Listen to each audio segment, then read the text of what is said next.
हर हर महादेव सभी भक्तों को आप सबका मेरे YouTube चैनल राधिका शरणम में स्वागत है। आइए हम पूज्य राजेंद्र दास जी महाराज के श्रीमुख से सुंदर कथा का श्रवण करते हैं। तो व्यक्ति मनमाने ढंग से कर्म करता है, पर आवश्यक नहीं है कि उन कर्मों का फल आज ही उसे मिल जाए। आज आपने खेत में बीज डाला, आज ही तो फसल पक के नहीं आ जाएगी। समय पर बीज अंकुरित होगा, बढ़ेगा, फलित होगा। इसलिए छोटे से छोटा भी कोई भयंकर पाप कितने बड़े रूप में उसका परिणाम कब भोगना पड़ेगा नहीं कहा जा सकता है।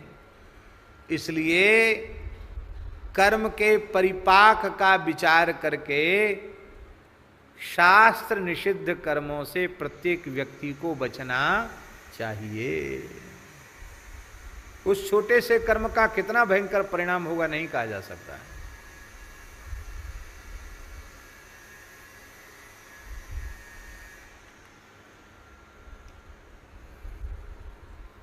कर्म परिपाक दो प्रकार का है, एक थोक एक फुटकर। कर्म का फल थोक रूप में मिलता है नरक में, थोक, और फुटकर मिलता है यहां। पुण्य पाप का थोक भुगतान स्वर्ग नरक में होता है, और फुटकर पाप पुण्य बचते हैं उनको भोगने के लिए यहां जन्म लेना पड़ता है, मृत्युलोक में, मनुष्य योनि में।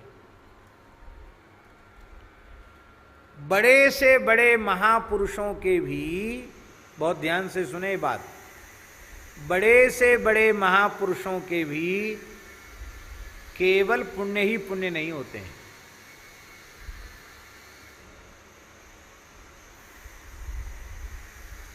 ये शरीर सिद्धांत है। पुण्य पाप का सर्वथा अभाव हो जाएगा तो जन्म ही नहीं होगा। पुण्य पाप के संस्कारों से ही जन्म होता है। वर्तमान शरीर पैदा हुआ है, जन्मा है, इसका मतलब है कोई न कोई पाप, कोई न कोई पुण्य शेष हैं। उन पुण्य पापों के भोग के लिए शरीर मिला है। इसलिए जीवन मुक्त, भगवत साक्षात्कार संपन्न, प्रेमानंद समुद्र में, ब्रह्मानंद समुद्र में निरंतर डूबे रहने वाले महात्माओं के शरीर की प्राप्ति में भी कुछ न कुछ पाप रहता है। पुण्य तो है ये, पर पाप भी रहता है।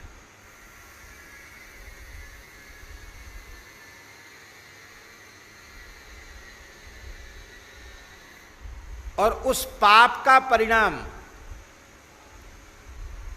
निंदा, तिरस्कार, रोग, व्याधि आदि के रूप में आता है, और उसे भोगना पड़ता है। चाहे जितना बड़ा महात्मा, भोगना पड़ेगा, क्योंकि देह जो है ना वो पुण्य पाप का परिणाम है।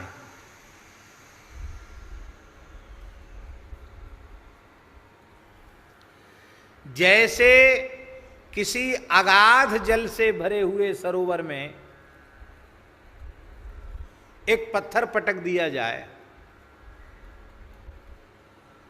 तो उस पत्थर के पटकने से लगता है कि 10-20 हाथ का क्षेत्र प्रभावित हुआ, ऐसा लगता है कि नहीं।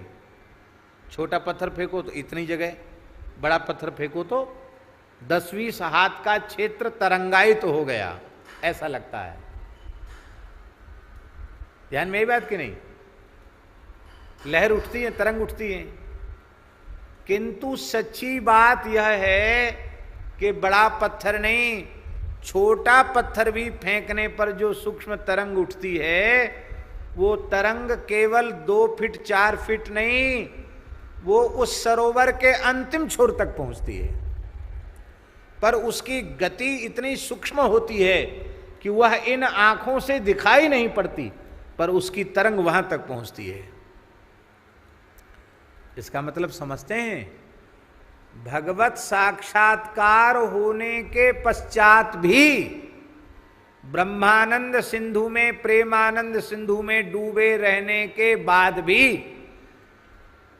ये दुष्टों का अत्याचार, निंदा, तिरस्कार, अपमान, व्याधि, इनके पत्थर जब पड़ते हैं तो भले ही दूसरे ही क्षण वे अपने ज्ञान और विवेक से शांत हो जाते हैं, लेकिन एक क्षण के लिए उनके चित्त में भी क्षोभ उत्पन्न हो जाता है।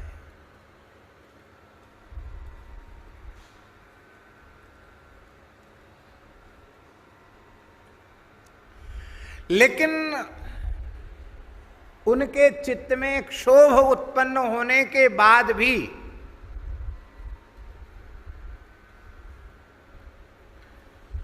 वे उन विकारों से क्षुब्ध हैं, यह नहीं माना जाता है। यह बात सांख्य कारिका में लिखी हुई है।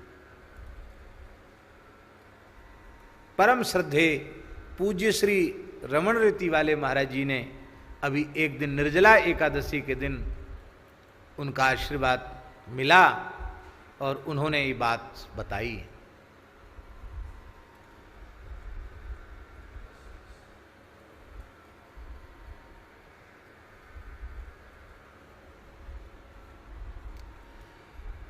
उन्होंने ये बात बताई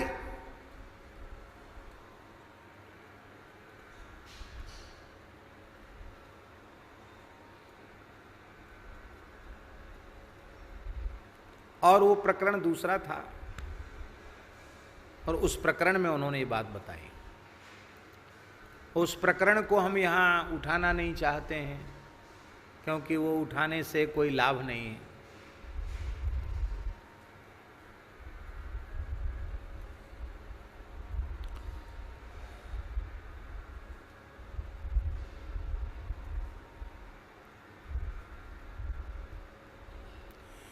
किसी भी महापुरुष के जीवन में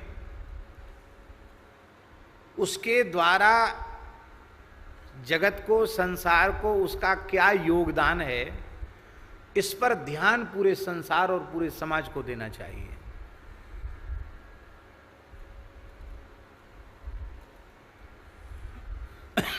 सूर्पवद दोषमुत्सृज्य गुणान गृह्णन्ति साधवः। संत जो होते हैं वो सूप के समान होते हैं। वे दोषों को ध्यान में नहीं देते हैं, वे गुणों को ही ध्यान में देते हैं। सूर्पवद दोषमुत्सृज्य गुणान गृह्णन्ति साधवः। साधु पुरुषों की पहचान है, सूप के समान होते हैं। साधु ऐसा चाहिए जैसा सूप सुभाए, सार सार को गही रहे, थोथा दे उड़ाए।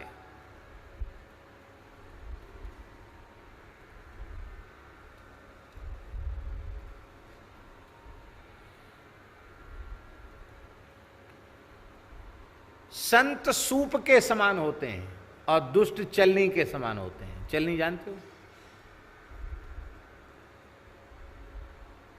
आटा छालने वाली। सूप जो होता है वो असार को तो उड़ा देता है, सार को रख लेता है, और चलनी सार को तो नीचे गिरा देती है और कचड़ा कूड़ा अपने में बटोर लेती है। दुष्ट ऐसे ही होते हैं, उन्हें गुण किसी के दिखते ही नहीं, उन्हें सदा सर्वदा दोष ही दिखते हैं। और कई बार तो ये दृष्टि इतनी प्रबल हो जाती है कि दोष भी गुण भी उन्हें दोष के रूप में दिखाई पड़ने लग जाते हैं, जिसको असूया कहते हैं। गुणेषु दोषा विस्करणम असूया। तो समाज किसी एक बात को लेकर के बड़े से बड़े प्रसिद्ध महापुरुषों की छीछा लेदर करने में तो नहीं चूकता, लेकिन उन महापुरुषों के द्वारा पूरे समाज को, पूरे राष्ट्र को क्या मिला है, उनका क्या योगदान है, इसको वे निंदक लोग भूल जाते हैं।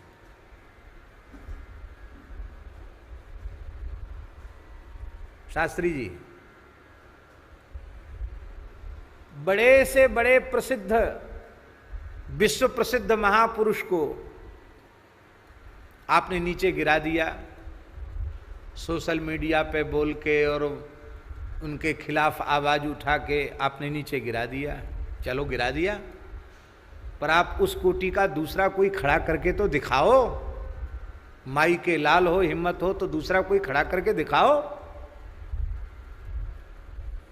दूसरा आप खड़ा नहीं कर पाएंगे, और जो खड़ा है उसे आप देख नहीं पा रहे हैं। आपके जीवन को धिक्कार है, आपका दुर्भाग्य है।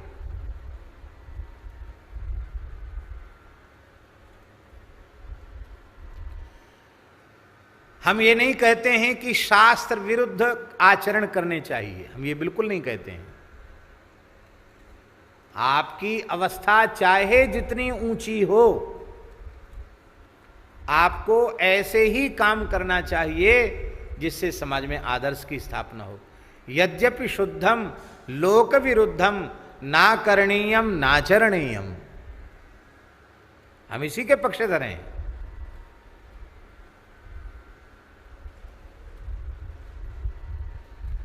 लेकिन हम एक बात को लेकर के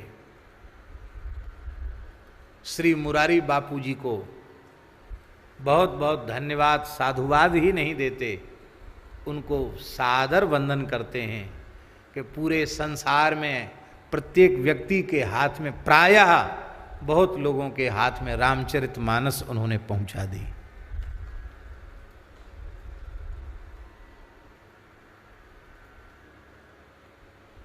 कौन से गांव गए थे हम, जहाँ गीता का स्वाध्याय था, गीता जयंती के अवसर पर? कौन से गांव गए थे? नाम भाई याद दिलाओ। सीताराम,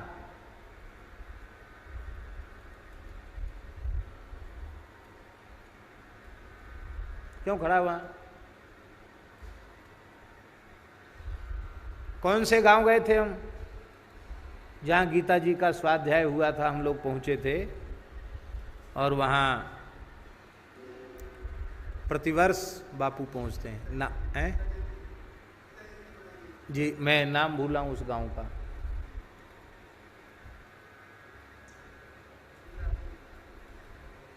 गुजरात में गए थे ना, देखो बहुत खूब नाम याद है पर भूल रहा है।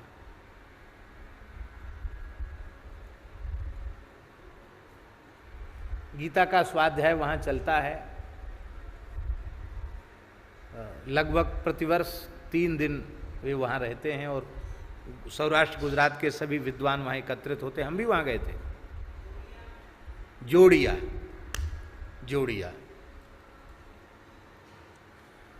तो वहाँ मैंने स्वयं सुनी हुई बात, आंखों देखी बात बता रहा हूँ अशोक जी, मुसलमानों के बच्चे बच्चियों को गीता के कई कई अध्याय कंठस्थ हैं। यद्यपि वहां मुसलमान ज्यादा हैं,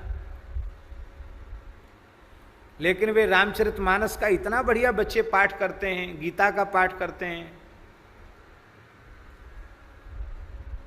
हम आपसे पूछते हैं कि जहां आए दिन दंगे होने चाहिए, वहां वे जिनके यहाँ कट्टरता ही सिखाई जाती है, और वे उनके यहाँ रामचरितमानस का पाठ करने वाले बच्चे, जिनको कितनी चौपाइयाँ याद हैं, कितने प्रसंग याद हैं,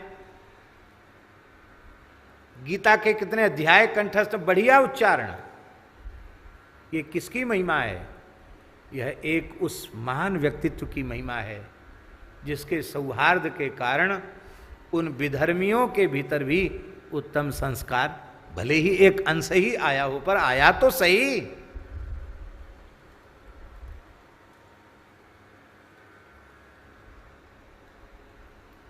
हम ये बिल्कुल नहीं कहते हैं कि आप अपने सनातन परंपरा के गौरव को भूल जाएं, आप वर्णाश्रम व्यवस्था को भूल जाएं, ये हम बिल्कुल नहीं कहते हैं, क्योंकि हमारा धर्म सभी प्राणियों में परमात्मा के दर्शन की आज्ञा देता है। वासुदेवः सर्वम जड़ चेतन जग जीव जत सकल राममय जान, बंदों तिनके पद कमल सदा जोर जुगपान, सी राममय सब जग जानी, करऊ प्रणाम जोर जुग पानी। सबके स्मरण की बात कही जाती है।